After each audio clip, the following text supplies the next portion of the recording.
They brought silence, vengeance, and the chill of something not quite human. But behind the spurs, sermons, and smoking barrels, real life crept in, with endings as final as a desert grave.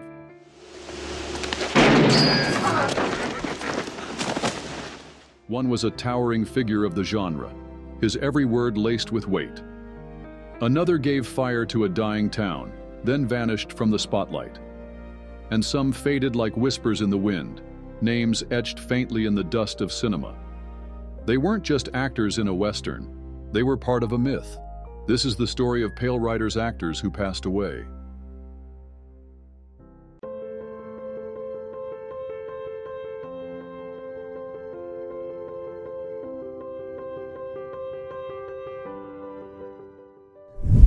How do you play the villain, then disappear before the credits of life roll all the way through? Penn was only 20 when Clint Eastwood cast him in Pale Rider as Josh LaHood, the spoiled, seething son of a mining baron. He wasn't just bad, he was dangerous. In one unforgettable scene, he tries to assault a young girl, only to be stopped by Eastwood's ghostly gunslinger.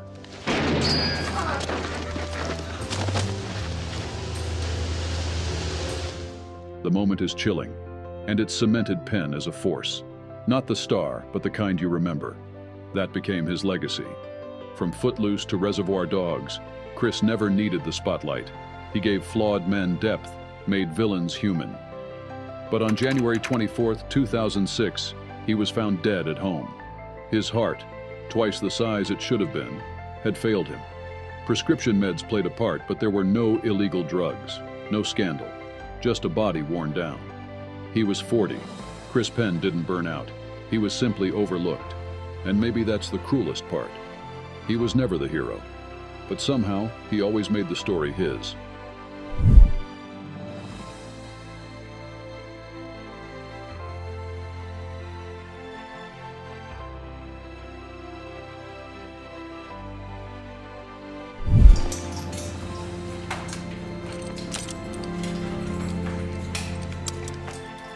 How do you disappear into every role until the audience forgets they've seen you, but never forget how you made them feel? Charles Hallahan never chased stardom. He was the miner in Pale Rider, worn down by greed and violence, part of a quiet community clinging to hope. He wasn't the face on the poster, but when Eastwood's preacher rode into town, it was Hallahan's grounded presence that made the danger feel real. That was his gift. Whether on stage in the Kentucky Cycle, on TV as Captain Devane in Hunter, or in cult classics like The Thing, Hallahan brought weight, humanity, a lived-in truth that made you believe. On November 25, 1997, while driving through Los Angeles, his heart gave out. He was only 54. No scandal, no warning, just gone. He was buried in Cobh Harbour, Ireland, where his roots ran deep. Charles Hallahan never needed the spotlight. He lit up the space around it. And maybe that's the cruelest part. When someone that steady disappears, you don't realize how much they held together until they're no longer there.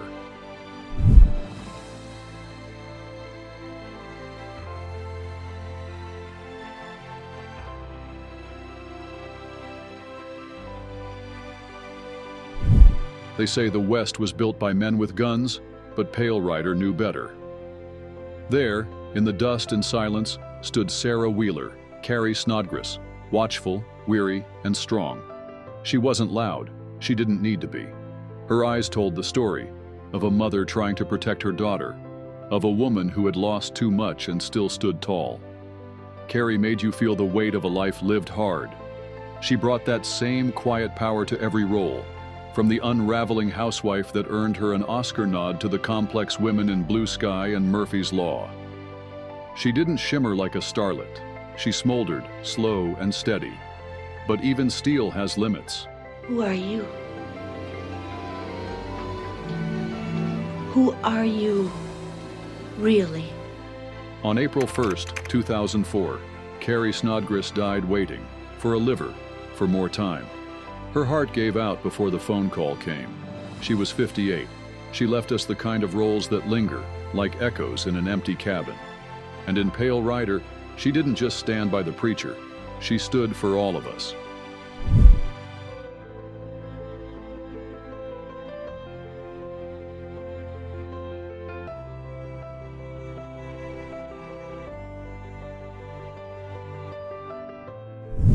Some men don't speak loud, they just ride in, and the room gets quiet. John Russell was that kind of actor.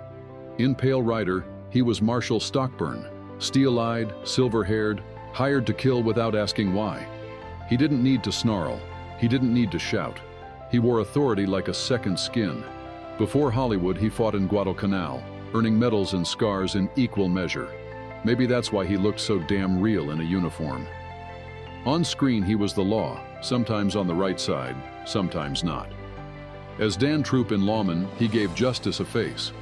In Rio Bravo and Josie Wales, he gave villains gravity. It's easy. You just move your feet to the rhythm. By the time he died in 1991 from emphysema, the Western was fading. But John Russell stayed a legend, buried with military honors, honored by fans who never forgot that voice, that stare, that walk. He didn't just play cowboys, he played consequence. And in Pale Rider, when he squared off with Eastwood, it wasn't just a gunfight, it was a myth meeting its shadow.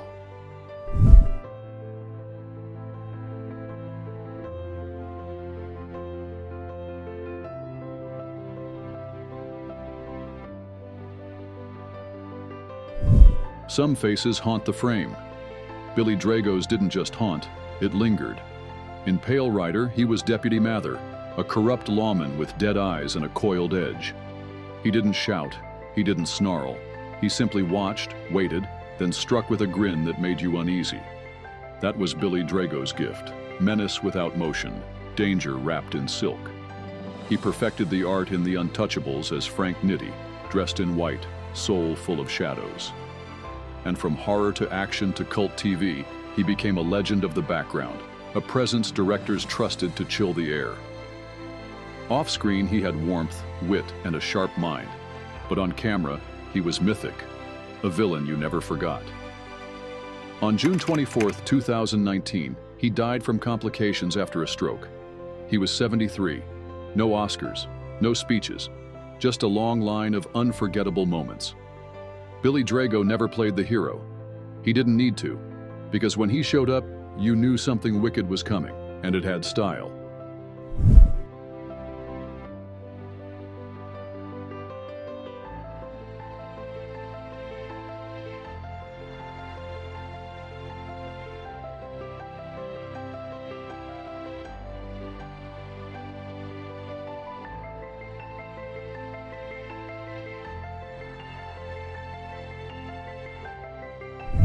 Some men don't need to be in the spotlight to shape the scene. Fritz Mayes was one of them. In Pale Rider, he wasn't the one firing a gun or delivering lines. But without him, there would have been no town, no tension, no film. As executive producer and unit production manager, Mayes helped bring Clint Eastwood's vision to life, just as he had for a decade prior, from Escape from Alcatraz to Sudden Impact. They'd known each other since junior high. 2 kids. One became a star. The other became the machine behind the star. Mayes earned a Purple Heart in Korea, sold yachts, and eventually became a linchpin of Malpazzo Productions. He made sets run on time, budgets hold, and stories feel big. Even when his partnership with Eastwood ended, the films they made together remained.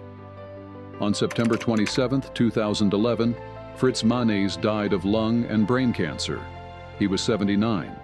He didn't just support legends, he helped build them, and in the credits, his name always rode quietly alongside greatness.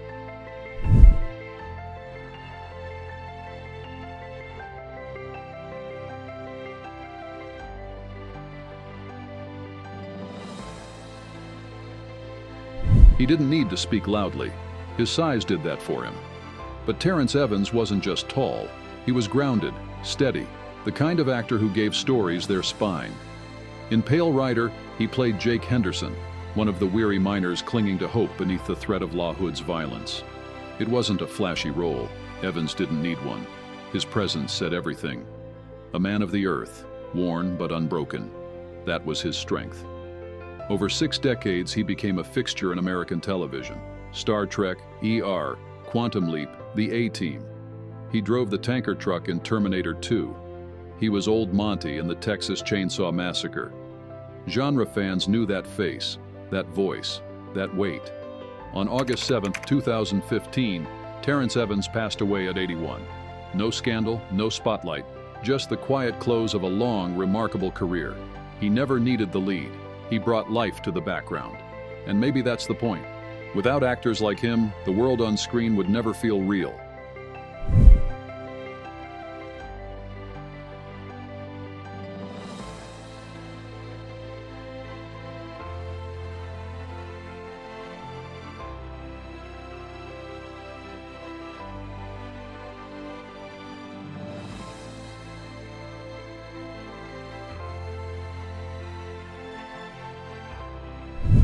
She was the kind of face you didn't forget, even if you didn't know her name. Fran Ryan didn't need the spotlight. She lived in the corners of dusty saloons, behind diner counters, beside grieving families and stubborn sheriffs. In Pale Rider, she was Ma Blankenship, tough as leather, eyes soft with worry. One glance and you believed the years had worn her down, but not out. That's what she brought to every role. Truth. No pretense, no flash, just women who worked, waited, and weathered the storm. You saw her on Green Acres, Cheers, Gunsmoke, The Beverly Hillbillies, 100 roles across decades, each one grounded, each one real. She could be funny, fierce, or both in the same breath. Fran Ryan died in 2083 after a lifetime spent filling out the world around the stars. She was never the center of the frame, but she was the part that made it believable. And maybe that's the legacy. When people think back, they remember the feeling she left behind.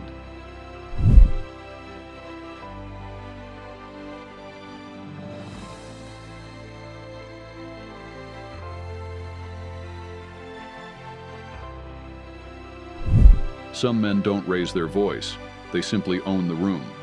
Richard Dysart did just that. In Pale Rider, he played Coy LaHood, the mining tycoon whose power was built not on fury, but control. Calm, calculated, dangerous. He didn't need to threaten. The weight of his presence did it for him. That presence carried through decades of work, from The Thing to Wall Street, from Broadway to primetime. And as Leland Mackenzie on LA Law, he became a symbol of reason, integrity, and quiet strength, earning an Emmy and the respect of the very profession he portrayed. Off-screen, Dysart used his voice to advocate for others, especially those with hearing loss, sharing his own journey with grace. He wasn't loud, but he was heard. On April 5, 2015, after a long fight with cancer, Richard Dysart passed away at 86. The stage dimmed a little that day. He didn't play heroes or villains. He played men who believed they were right, and in that gray space he gave us something rare, the truth.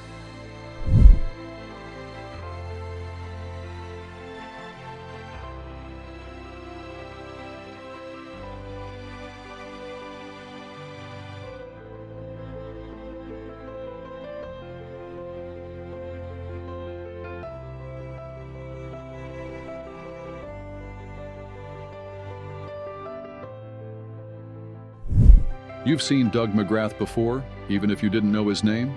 He was the guy at the edge of the frame, dust on his jacket, a story behind his eyes. In Pale Rider, he was Spider Conway, just another miner trying to hold on to something as the world pressed in.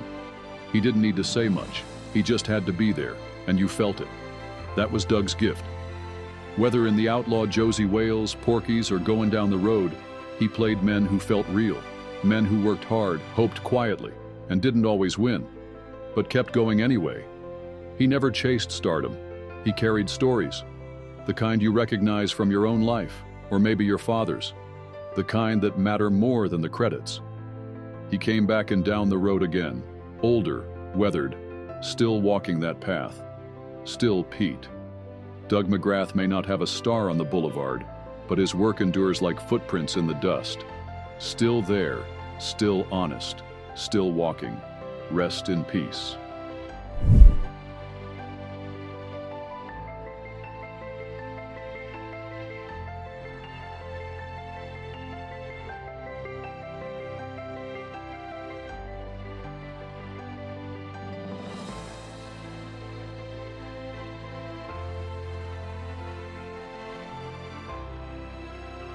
They weren't just shadows on the screen, they were the ghosts that gave the West its edge.